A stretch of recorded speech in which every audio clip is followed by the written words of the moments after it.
that's got me umming and ahhing is the fight between Kell Brook and Frankie Gavin. It's quite funny because if anybody, obviously those who have followed my channel for a while, especially over at the at Bayloric before it became Bayloric TV Boxing Channel here now, will remember me joking and laughing and saying, you know what, Frankie Gavin versus Kell Brook, yeah, Kell Brook should fight Frankie Gavin. That means he'd clear up the welterweight division in Britain. That's what he should do. And I said, you know what, I can see Eddie Hearn making this matchup and making it for a pay-per-view event. I laughed and joked about it. It's a pay-per-view event. That, first of all, let's stop right there. It's a pay-per-view event. Top of the bill is Kell Brook versus Frankie Gavin. Excuse me? None of those two fighters really are big draws. I mean, they're okay. But I mean, okay, think Manny Pacquiao, Floyd Mayweather, pay-per-view. Okay, I got it. Roy Jones Jr. versus Joe Kawasaki. I get it. I understand. Froch versus Groves. I get it. I understand. It's a good card because there's lots of world title fights and people fighting for titles and positioning. Great. But to be honest, considering the amount of crap that is on Sky Sports in terms of boxing, I call it the 90-10 channel. If you want to watch one-sided fights, check out Sky Sports Boxing. Check them out. It's 90-10. It's not. I should rename it the 90-10 channel, boxing channel, because what it is 90-10, and trainers that elevate themselves and think they're great when really and truly their fighters are in fights that they should win. And then it's 90-10 the other way as well, generally, because normally when they leave England and they go to the States, it's 90-10 in, like, for example, Brian Rose and like Gavin Reese. I mean, and what's the other one? Lee Purdy. Those are three examples of 90-10 fights. But you know, this is a good card in terms of what's going on now. You've got these guys that who fought for final eliminators and now fighting for world titles. I mean, it's great to see Frankie Gavin's got his opportunity finally to fight for the world title. And you know what? When I first looked at the fight, I thought, you know what? It's okay. Kell's just going to get out there, throw a right hand and take Gavin out of there. He's the bigger man. He's a stronger man to weight. And then I stopped. I thought, you know what? I'm thinking like a fan here. I'm not thinking logically. I'm logically thinking, you know, you've got Frankie Gavin, who was an excellent amateur. And then you look at Kell Brook's amateur career. You can't compare the two. Okay. Kell's big and strong. That's my mobile phone going off. You know, let me just.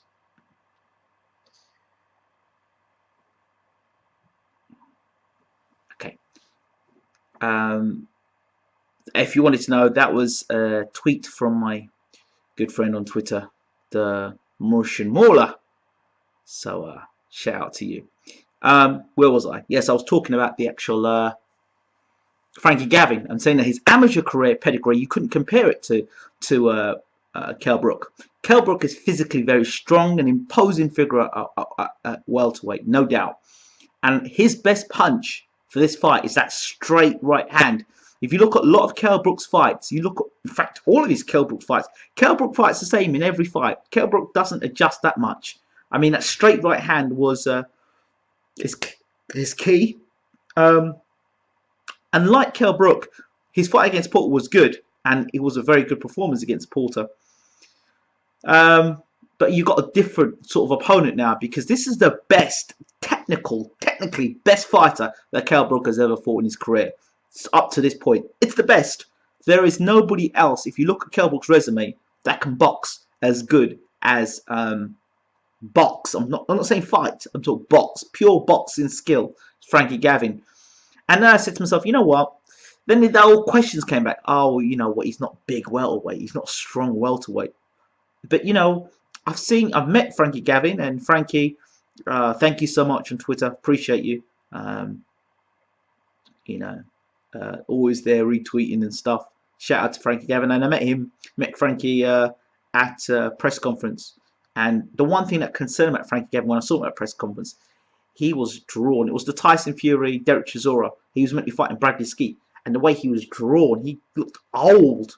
And then he looked like a skeleton himself. And then he rehydrated, come after after he weighed in, and he looks quite strong then. And when I looked at his body, like body weight, like I'm saying, damn man, you could get down to like welter. You're not welterweight. You can get down. I'm looking at him because I used to be a welter, and I look at him. I'm thinking. He said, look at this, mate. Look. I said, mate, you could get down to light welter.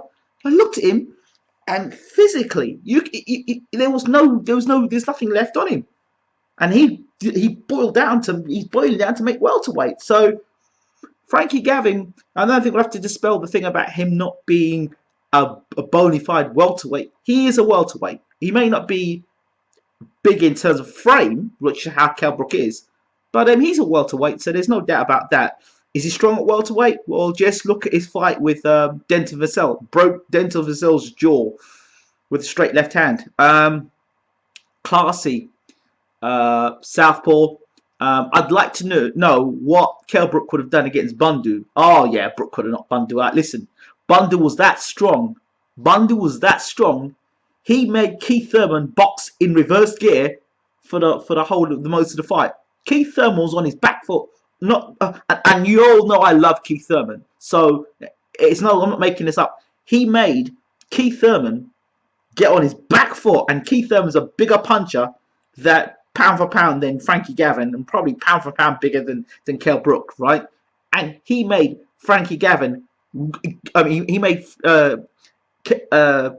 Keith Thurman move in reverse gear for that fight, because Keith thought, you know what?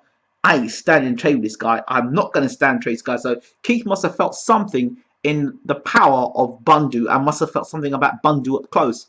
Now, bear in mind that Frankie Gavin stood in front of Bundu for that fight, and he stood in front of him. Yeah, he got hit with that wicked body shot, and he got out. So physically, I think Gavin is a strong welterweight. He doesn't look it, but I think he's a strong welterweight. The fights he's had, let's be honest, he hasn't looked impressive in fights. In fact, if I'm really, really honest with you, Frankie Gavin has stunk the joint out. Really has stunk the joint out. There are fights you're watching Frankie Gavin, you're wishing, hoping, right, let's tune into Frankie Gavin tonight and hope this is going to be a good fight. I'm being honest. So I turned to Frankie Gavin's fighting tonight. That kid's got skill. Start watching Frankie Gavin. And after 3 rounds, you're like,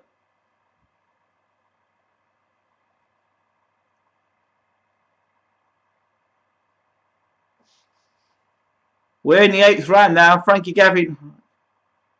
And you know what? Frankie's, I don't know him personally. He seems a real likable guy. But the opponents he's fought, like Skeet, that was a... The Bundu fight was interesting because that Bundy brought it. Bundu brought the fight. And I can tell you something now. Kell Brook's going to bring the fight to Frankie Gavin. And I think that's going to make an exciting fight. Again, when he fought Witter, it's like two people you don't put in the same ring together, Frankie Gavin and Junior Witter. Like, if you want boredom, you get that. But now you've got for Kell Brook, and you're going to have Kell Brook coming straight at Gavin, which means it's going to suit Gavin. I really do think that this is going to be a very good fight. I think you're going to see Brook and Gavin in a very exciting fight. I don't think Gavin's going to get the room to just coast in the fight. I believe this is a fight he's going to have to be up for. He's going to have to be 100% on the ball with. And he's now fighting a guy who I believe genuinely could knock him out. Right? So we'll put those things all into the equation. And I think Gavin's one of these guys who fights on nerves. I really do. And I just think that the nerves weren't there when he fought Witter. The nerves weren't there when he fought... a lot of the guys he's fought, he just seems... I don't think his adrenaline was pumping. But his adrenaline will pump for this fight. And he has got his eye on the prize to become the IBF welterweight champion of the world. So I'm trying to take this fight away from the fact that Brook is physically very strong and a very, very menacing sort of presence as a welterweight. He's physically that strong.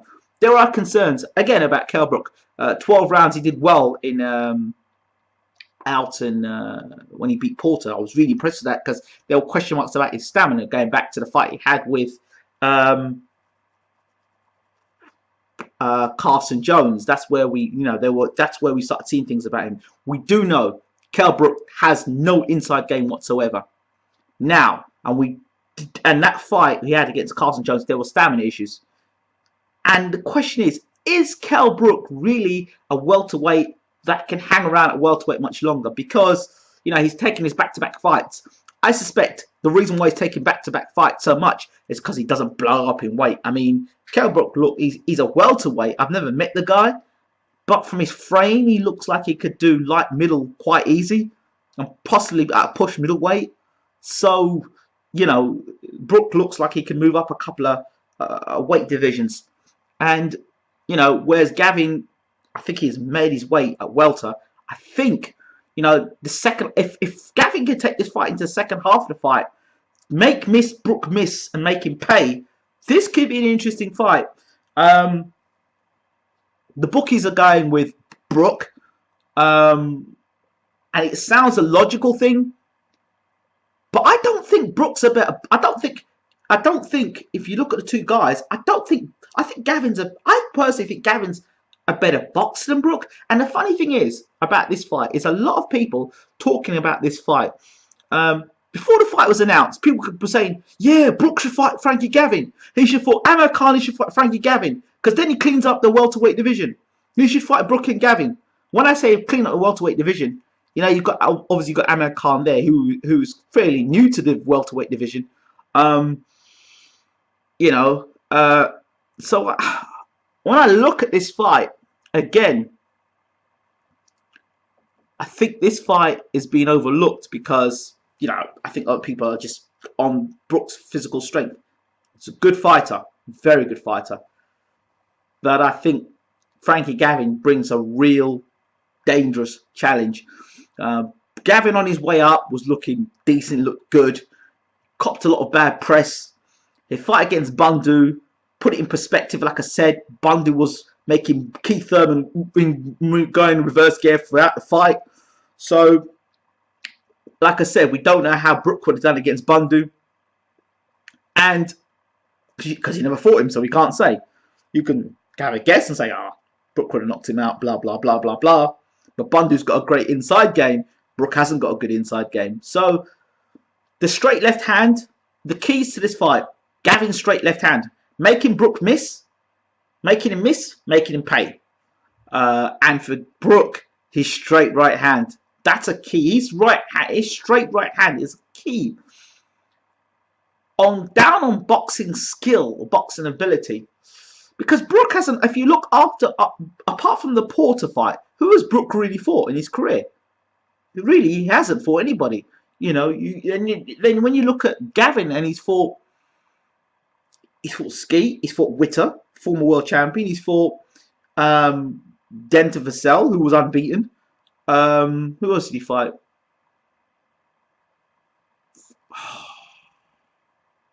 So he's fought quite a few guys. So I think Gavin's getting a lot of stick for this fight, and I don't know why it's so negative. And I think it's a good fight. Who wins the fight? Now that's a different question. A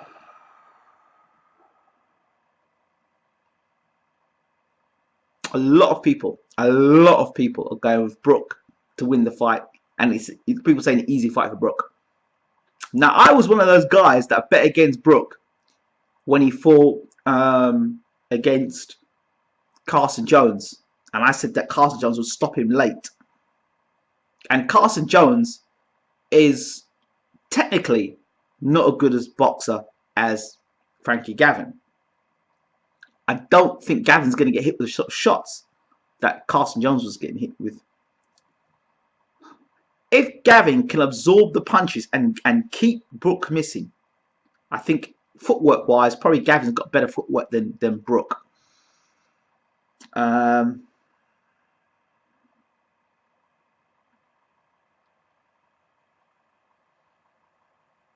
See, I don't want to base it just based on power.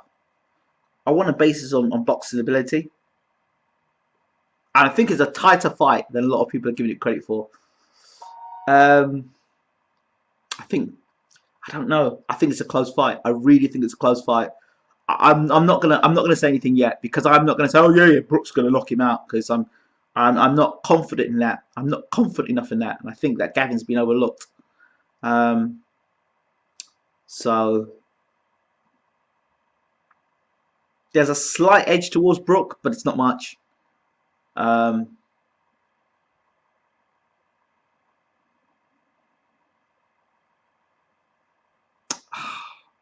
Hard one. It's hard for me, as I think that Jojo Dan or Yo-Yo Dan, this wasn't much of a fight. Shevchenko, the almost 40-year-old Shevchenko, was able to tag Brook and rock him. Now, how good Kell Brook's chin is, we still don't know. I don't know. Don't know. Brook did look impressive against Porter. I'll give him that. He did look against Porter. But this isn't Sean Porter he's fighting now.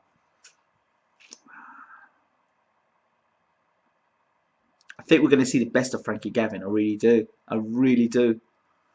It's the idea of Brook, either Brook being too strong at welterweight. That's my dilemma. Brook being too strong and overpowering Gavin, or Gavin being physically strong enough at the weight, able to absorb, deflect a lot of Brook's best shots, being faster off feet, and able to make Brook miss and make him pay, and down the stretch outpoint Brook.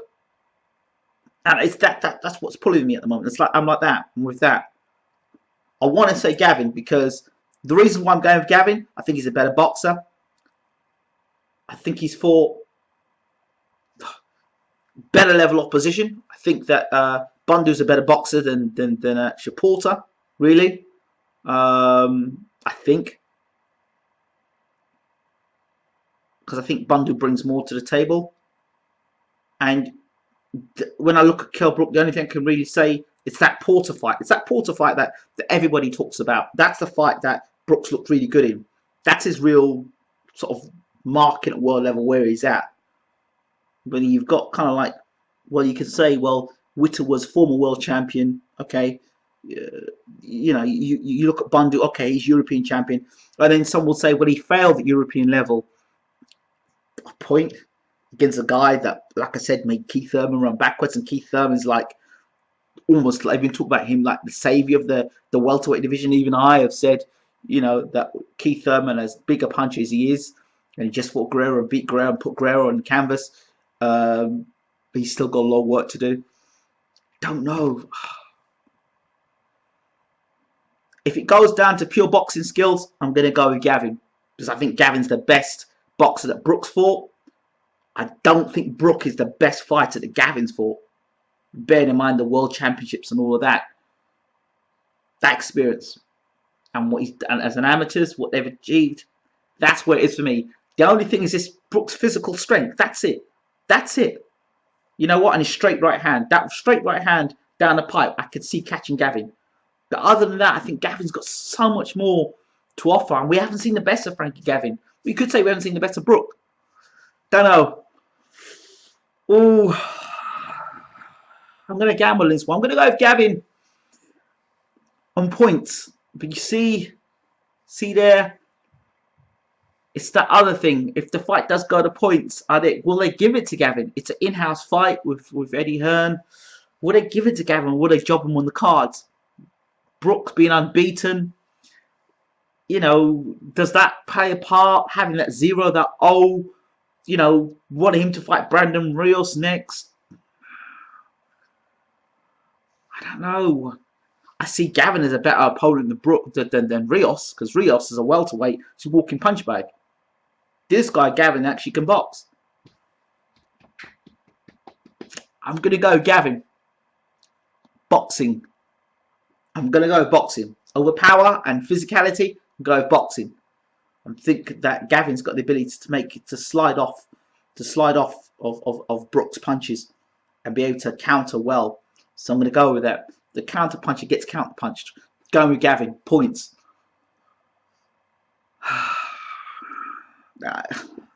Yeah, Frankie Gavin, points. I know a lot of you are going to disagree with me there, but I'm going to go with a guy who's got, I think, the better boxing skills. Brook is probably stronger at the weight, but I think Gavin hits harder than people are giving him credit for.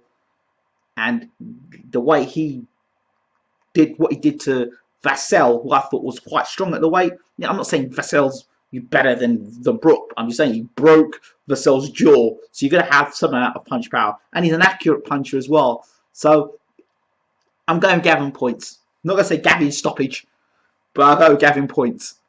Down the stretch, I think he takes over. I think he frustrates Brook. Yeah, I'm going with that, definitely. Let me know what you guys think. I'm out.